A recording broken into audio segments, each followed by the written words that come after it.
Ali sendiri tuh nggak tahu bapak masih hidup. Kalau hidup mana orangnya, kalau meninggal ya mana kuburnya, kita pengen ziarah gitu.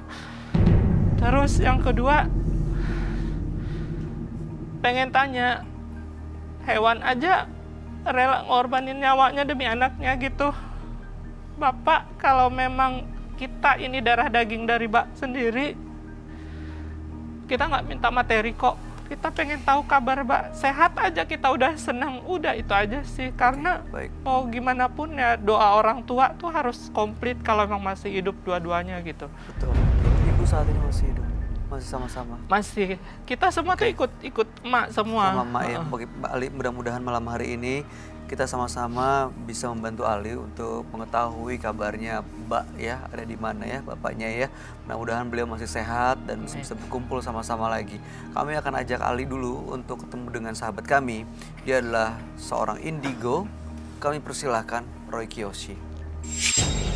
Sebelumnya, tim Mata Batin sudah memberikan tanggal lahir dan nomor rumah partisipan kepada Roy Kiyoshi. Dengan mata batinnya, Roy akan membaca berdasarkan angka yang kami berikan.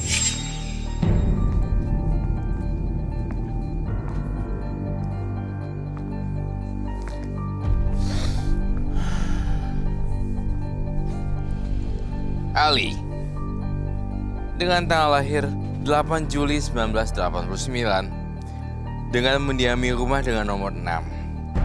Sosok yang peka dan sering mengambil resiko. Saya merasakan ia ingin sekali merasakan kebahagiaan. Dari mata batin saya, masa lalunya Ali penuh dengan kepahitan. Hal ini yang membuat Ali ingin sekali merubah kehidupannya. Adanya kerinduan yang sangat kuat dari diri Ali kepada seseorang.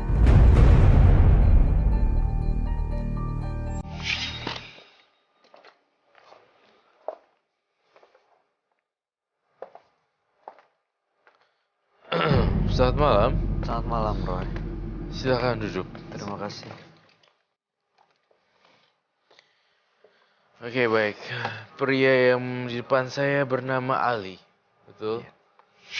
Tanggal 8 bulan 7 1989 dan nomor rumah 6. Ali sejak 18 tahun yang lalu berpisah dengan bapaknya. Ya waktu itu nggak tahu kemana perginya, tapi sang kakak yang sakit kondisinya akhirnya ya membuat bapaknya ketemulah, balik kumpul, tapi ibunya menghindar. Ali sejak 18 tahun yang lalu berpisah dengan bapaknya. Ya waktu itu nggak tahu kemana perginya, tapi sang kakak yang sakit kondisinya akhirnya ya membuat bapaknya ketemulah, balik kumpul, tapi ibunya menghindar. Jadi hubungan ibu sama bapak, mama sama mbak ya, mak sama mbak iya. itu tidak baik. Tapi si kakak waktu sakit waktu itu dan meninggal setelah ketemu dengan mbak, tapi setelah itu bapaknya pergi nggak tahu kemana lagi ya.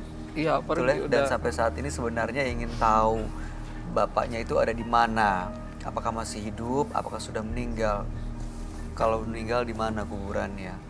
Karena sekarang kalau dulu pergi karena terhimpit masalah ekonomi, sekarang anak-anaknya sudah mandiri, sudah bisa menanggung ekonomi keluarga. Udah bisa ngasih lah. Sudah bisa memberi dan menghidupi keluarga jadi tulang punggung ya.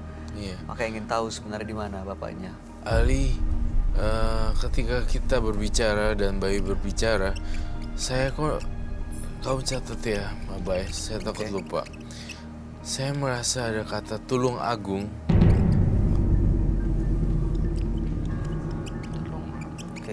Tulung Agung. Tulung Agung. Ya mungkin tempat bapak kerja, karena kan bapak itu kalau kerja serabutan gitu, ada proyek bikin rumah on tuh bisa sampai ke sana-sana, memang sekitaran situ. Saya benar-benar melihat dengan jelas dalam mata batin saya ada Tulung Agung.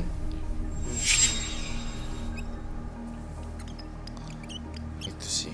Itu apa tempat bapaknya kerja, tinggal? Atau apa yang kamu lihat dari Tulung Agung? Yang saya lihat dari Tulung Agung adalah kerja dan istirahat juga. Apa itu bapaknya? Ya, itu bapaknya. Kamu pernah dengar bapak kerja di Tulung Agung? Soal aku nggak tahu sama sekali. Soalnya informasi tentang bapak tuh benar-benar ditutup rapat dan dikunci sama mama, nggak boleh sama sekali. Oke. Di Tulanggung ada keluarga yang tinggal di sana nggak? Nggak ada. Oke. Dan terakhir ketemu bapak, itu kabarnya ada di mana? Kalau aku sendiri sih terakhir ya itu aku belum pernah ketemu sama sekali. Karena aku waktu memang kakak di Jakarta kan kerja nyari nafkah dan bantu mama jadi tulang punggung keluarga. Oh, waktu almarhum kakak meninggal? Nggak ketemu jenazah, nggak ketemu juga. Saya di sini, saya cuma ditelepon aja via telepon.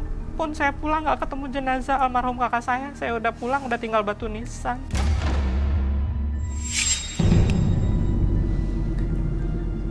Jadi kamu belum pernah sekalipun sejak 18 tahun yang lalu ketemu dengan Oh. bapak?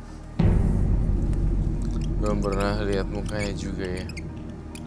Ya sekarang tuh kak udah samar-samar. Apakah dia masih kayak dulu mukanya apa gimana? Kamu lahir tahun berapa tadi? Sorry. 89, umur 30. Berarti 30 ya? Mak sama siapa sekarang tinggalnya? Sama adek. Satu. Iya, kalau di rumah nunggu satu, cuman abang itu jarak dari rumah abang karena udah berkeluarga kan ke rumah mama itu bisa ditempuh dengan cuma 3 jam sih kalau naik kendaraan umum. Jadi cuma beda Jauh kabupaten dong. aja. Beda kabupaten. Iya, Apakah bisa kita undang ke dalam sini? Kamu datang ke sini sama siapa? mama sama adik yang bontot. Adik yang bontot itu karena memang dekat sama mama dan mungkin dia emang cuma satu-satunya cewek. Terus dia yang nggak tahu sosok bapak. Oh, nggak pernah ketemu. Nggak pernah. Bapak pergi itu dia masih menyusui. Jadi bapak pergi itu seumuran dia sekarang, umur dia 18 tahun. Jadi udah 18 tahun bapak ninggalin kita tanpa kabar berita. Tapi saya ngeliat sih bapaknya masih hidup sih, belum meninggal. Maksud saya nggak Masih apa-apa, ada ya? masih ada. Saya tidak mencium bau darah. Saya tidak mencium bau luka-luka di sini. Saya hanya lihat papa kamu sehat sejahtera. Sejahtera. Artinya kondisinya Sehat baik-baik aja. sejahtera. Iya, akhirnya baik-baik saja. Wealth. Oke. Kamu ngelihat bapaknya nih masih sendiri atau sudah punya keluarga lagi? Saya melihat bapaknya sudah mempunyai keluarga yang lain lagi.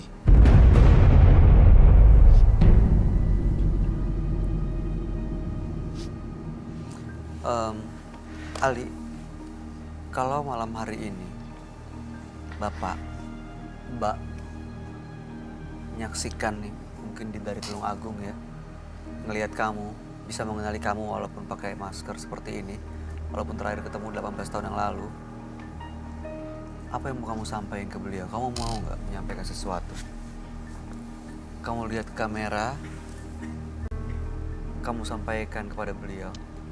Silakan. Mbak, ini aku anakmu, Mbak. Berapa kali puasa kita udah bertemu. Tapi aman Mbak lah yang di situ dengan keluarga baru. Insya Allah kami sebagai anak ikhlas. Tapi paling kami tahu, unjuk tahu ke kami. Karena lu manapun kami dah ada dagingmu. Semoga Mbak di situ sehat, senang.